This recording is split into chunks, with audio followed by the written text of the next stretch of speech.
Magluluto pala ako ngayon ng sarsyadong isda. So, yung isda na gagamitin natin, yung option lang po yan. Pwede yan po ng tilapia. Itlog, meron tayong green onion, meron tayong sibuyas, garlic, tomato, tapos may patis, may water, at saka may paminta.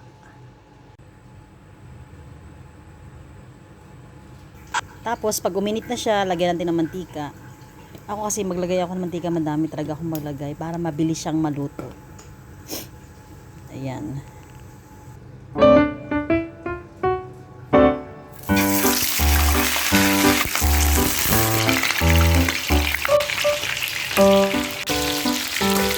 Anim na isda po ang ating pinirito dito.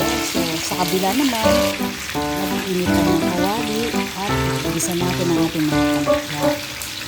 Garlic, onion, tomato. Igisa natin yan sila dyan.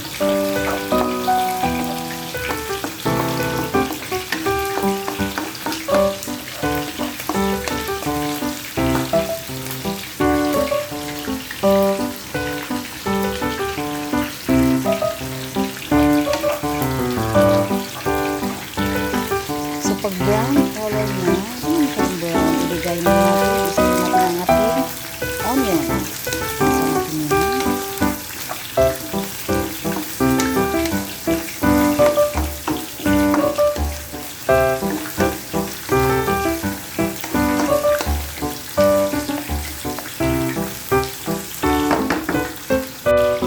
So, isunod natin ang ating kamatis.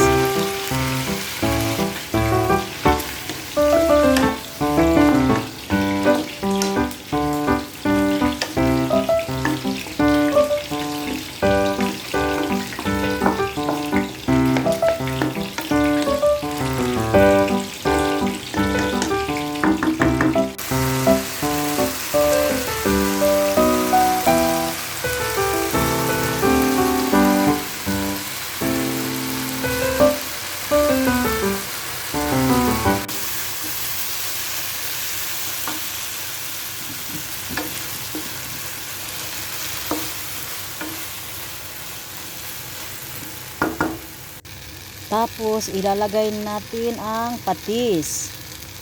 Yan. Natin ang patis para lumasa siya.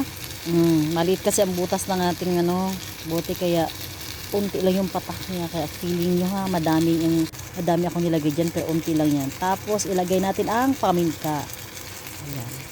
Para sumarap. Tapos, lagyan natin ang green onion. Pampakulay.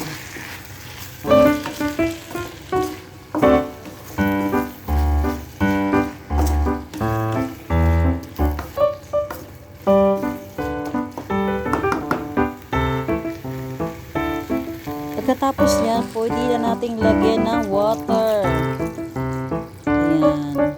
Tama lang, hindi masyadong marami. Malapit na yung maluto. Ngayon, pakuluan natin siya.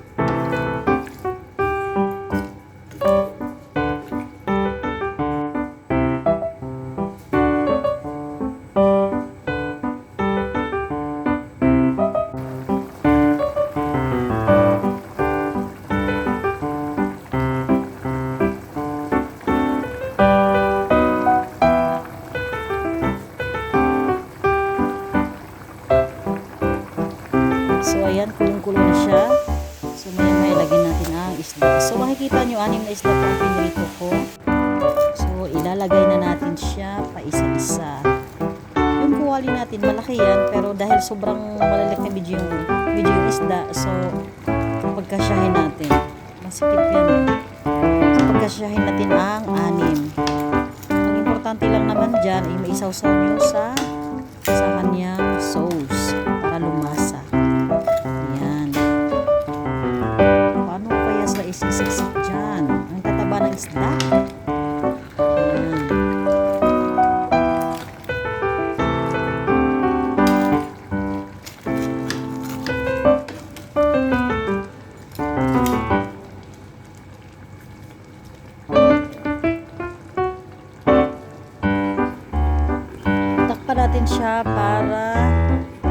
malagyan ng sauce lahat. Then after that, lagyan natin ng itlog. So, ang itlog, hindi natin siya, wag natin siyang galawin para mamumuo yung itlog niya. Yan ang sekreto niya. Tayo natin siyang kumulo para mamuo yung itlog.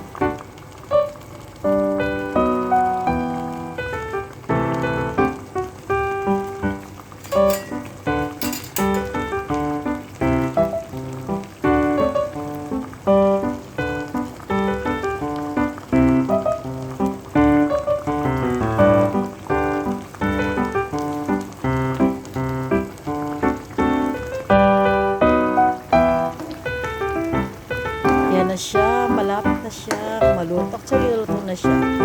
Pakuluan ko lang talaga siya mabuti. Paborito ng asawa ko to, kaya alam ko namang nabubusog na naman siya sa aking pagmamahal. Charot.